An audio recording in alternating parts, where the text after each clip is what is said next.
जय हिंद सभी को। आज हमारा टॉपिक चल रहा था पाचन तंत्र, जिसमें हम आमाशय में पहुंच चुके थे। वो इसके पहले वाले लेक्चर में, उसके पहले की क्लास में आपको बहुत अच्छे से समझा चुका हूं। आप उसे बार बार देखिए, आपको बहुत सारे डाउट क्लियर होंगे। अब जो हमारा टॉपिक आज से स्टार्ट होता है, आमाशय। आमाशय मतलब पेट। ये थैलीनुमा संरचना होती है। कैसी संरचना होती है? थैलीनुमा संरचना होती है। मुख के बाद ग्रसनी से होता हुआ आमाशय में भोजन पहुंचता है। मुख के बाद ग्रसनी से होता हुआ भोजन कहाँ पहुंचता है? आमाशय में पहुंचता है, जहाँ दीवारों में गैस्ट्रिक ग्रंथियाँ होती हैं। कौन सी ग्रंथियाँ होती हैं? गैस्ट्रिक ग्रंथियाँ होती हैं, जो गैस्ट्रिक अम्ल का निर्माण करती हैं। हमारी पूरी बॉडी में ध्यान रखिएगा कि सिर्फ आमाशय एक ऐसी जगह है जहाँ से निकलने वाले जो जूस होते हैं उनकी प्रकृति अम्लीय होती है।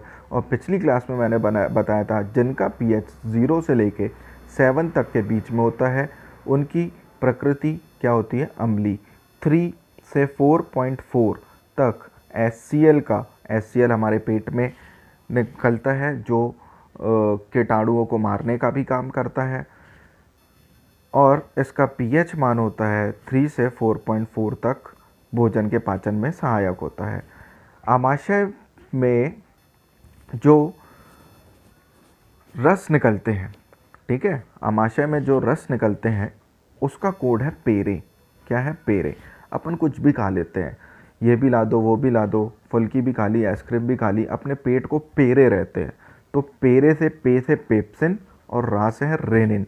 पेप्सिन जो होता है प्रोटीन को पेप्टोन में तोड़ता है, और रेनिन जो होता है दूध की जो शर्करा होती है कैसिन, उसे कैल्शियम पैरा कैसिनेट में तोड़ता है। आमाशय में जो प्रकृति होती है जूसों की, वो कैसी होती है? अम्लीय होती है। आमाशय में भोजन कितनी देर तक रहता है? तो कितने देर तक रहता है? 4 घंटे तक रहता है। अब ये जो गैस्ट्रिक ग्रंथियाँ होती हैं, ये किसका स्त्रावण करती हैं? गैस्ट्रिक जूस का स्त्रावण करती हैं। ये गैस्ट्रिक जूस कितने प्रकार के होते हैं? 3 प्रकार के होते हैं, HCl, पेप्सिन और रेनिन। पेप्सिन मैंने बताया था आपको कि क्या करता है? पेप्टोन में तोड़ता है। रेनिन जो होता है पैरा कैल्सिनेट में कैसीन को कन्वर्ट करता है। प्रोटीन का पाचन आमाशय में होता है। क्वेश्चन आता है कि प्रोटीन का पाचन मानव शरीर में किस अंग में होता है, किस तंत्र में होता है? तो कहाँ पे होता है? आमाशय में होता है। फिर उसके बाद आता है पक्वाशय। पक्वाशय, जैसे ही अपन ने भोजन खाया, वो ग्रसनी से होता हुआ मुख ग्रसनी आमाशय के बाद एंटर करता है पक्वाशय में। पक्वाशय वही पार्ट है, छोटी आंत का सबसे ऊपरी हिस्सा। यहाँ पे ही यकृत से बना हुआ जो पित्त होता है, वो किस में आके मिलता है? पक्वाशय में आने वाले भोजन से मिलता है। और जो पेट से अम्लीय प्रकृति का भोजन आया था, पित्त की प्रकृति क्षारीय होने के कारण, ये किस में मिलता है? भोजन को किस में कन्वर्ट कर देता है? क्षारीय प्रकृति में कन्वर्ट कर देता है। और पित्त की जो पीएच होती है कितनी होती है? 7.7 होती है। अब देखते हैं अग्नाशय। अग्नाशय, अग्नाशय जो है, इसमें जो जूस निकलते हैं, इसका कोड होता है ऑल्ट। क्या होता है? ऑल्ट। ए से एलाइमेज, ला से है लाइपेज, टा से है ट्रिप्सिन। एलाइमेज का जो काम होता है, एलाइमेज का काम जो होता है, स्टार्च को शुगर में कन्वर्ट करता है। प्रोटीन को पॉलीपेप्टाइड में कन्वर्ट करता है ट्रिप्सिन। ट्रिप्सिन और एमाइलेज प्रोटीन को ही ट्रिप्सिन प्रोटीन को तोड़ने का काम करता है, एमाइलेज स्टार्च को तोड़ने का काम करता है, और लाइपेज जो होता है, वसा का पाचन कौन करता है? लाइपेज करता है। ये एमल्सिफाइड वसा को फैटी एसिड में कन्वर्ट कर देता है। अग्नाशय के बाद जो आपका भोजन पहुंचता है, वो छोटी आंत में पहुंचता है। छोटी आंत की लंबाई होती है 22 फीट। कितनी फीट? 22 फीट। मीटर में देखा जाए तो 7 मीटर। और पक्वाशय के बाद छोटी आंत में पहुंचता है भोजन। इसे इलियम भी कहा जाता है। छोटी आंत का दूसरा नाम क्या है? इलियम है। भोजन का अवशोषण यहाँ पर ही होता है। सारे पोषक पदार्थों का अवशोषण कहाँ पे होता है? छोटी आंत में। आपको क्वेश्चन आएगा कि छोटी आंत का काम क्या है, तो सारे पोषक पदार्थों का क्या करना? अवशोषण करना। इन पोषक पदार्थों को अवशोषित करने के लिए कुछ रसों की ज़रूरत पड़ेगी, जिसे कौन से रस कहते हैं? आंतरी रस कहते हैं। आपको सवाल आएगा कि आंतरी रस का स्त्रावण कहाँ होता है? छोटी आंत में होता है।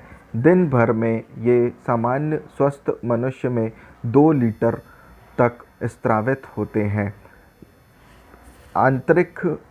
आंतरी रसों का जो कोड है वो है सुमाई लैला। क्या कोड है? सुमाई लैला। सुक्रोज किस में कन्वर्ट करता है? ग्लूकोज में। माल्टोज किस में कन्वर्ट करता है? ग्लूकोज में। एरिप्सिन और ट्रिप्सिन ये प्रोटीन को तोड़ते हैं अमीनो एसिड में। और गैलेक्टोज और ग्लूकोज में कन्वर्ट करता है लाइपेज। वसा का पाचन करता है। वसा का पाचन किस में करता है? फैटी एसिड में करता है। अब छोटी आंत के 3 भाग होते हैं। अग्रभाग जिसे पक्वाशय भी कहा जाता है, मध्य भाग यहाँ पे किसी भी प्रकार का पाचन नहीं होता, और एक होता है क्षुद्रांत। ये छोटी आंत का वही हिस्सा है जहाँ पे नेचुरल ह्यूमन बॉडी का पाचन चूर्ण बनता है और वह भोजन में मिलता है। जितना भी पाचन भोजन का होता है आखिरी में वो पहुंचता है बड़ी आंत में।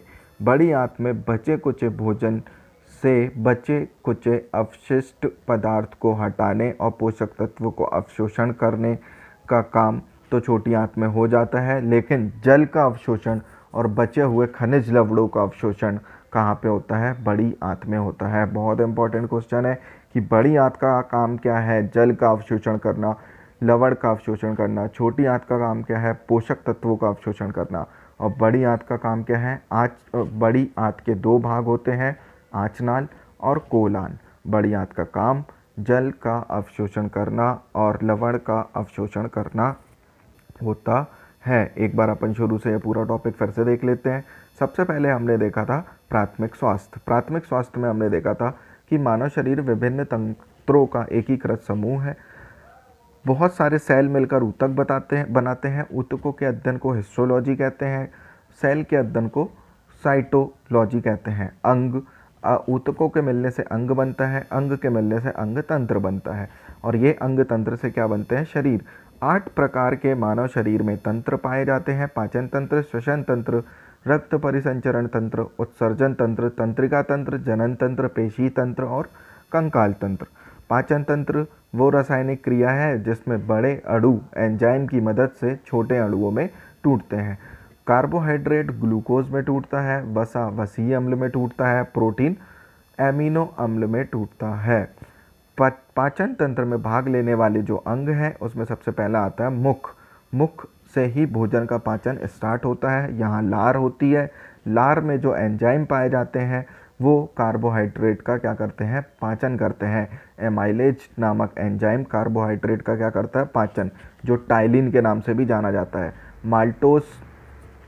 माल्टोस, लाइसोजाइम और टाइलिन, ये 3 प्रकार के एंजाइम लार में पाए जाते हैं। 6.8 pH होता है लार का, और इसकी प्रकृति क्या होती है? क्षारीय होती है। 600 लार ग्रंथियाँ पाई जाती हैं, जिसमें सबसे बड़ी कौन सी ग्रंथि है? पैरोविक ग्रंथि है। फिर आप लार में यहाँ देखेंगे 98.5% पानी होता है और 1.5% म्यूकस होता है।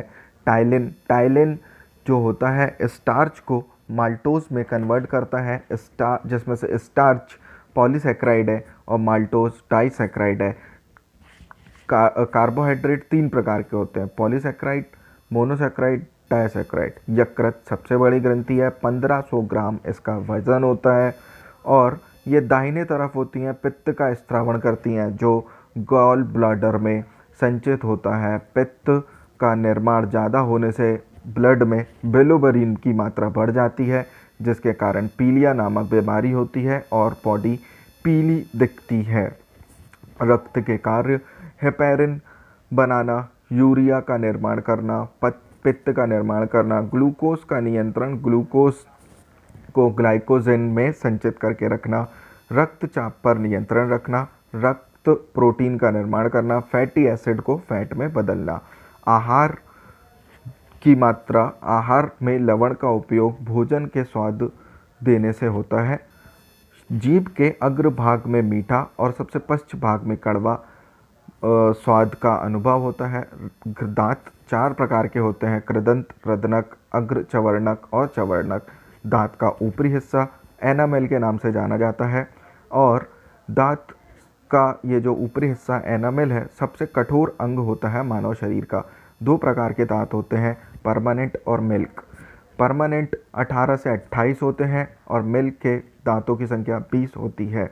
18 से 21 वर्ष तक की उम्र में 4 चरण में अक्ल की दाढ़ आती है और 2 से 7 वर्ष तक में दूध के दांत झड़ जाते हैं। ग्रसनी मुख गुहा के पीछे का हिस्सा होती है जो पाचन तंत्र और श्वसन तंत्र को मिलाती हैं। भोजन नलिका 10 इंच लंबी होती है, क्वेश्चन आया हुआ है, और भोजन को मुख से आमाशय तक ले जाने का कार्य करती है। फिर यहाँ से आज का टॉपिक हमारा चालू हुआ था। आमाशय थैलीनुमा संरचना होती है, इसकी दीवारों में गैस्ट्रिक ग्रंथियाँ होती हैं जो कि प्रोटीन को पेप्टोन में तोड़ती है। आमाशय में पाए जाने वाले जूस की प्रकृति होती है अम्लीय। आमाशय में भोजन 4 घंटे तक होता है। इसके जूस का कोड है पेरे। पे से पेप्सिन, पेप्सिन प्रोटीन को पेप्टोन में तोड़ता है और रेनिन दूध की कैसिन को कैल्शियम पैरा कैसिनेट में तोड़ता है।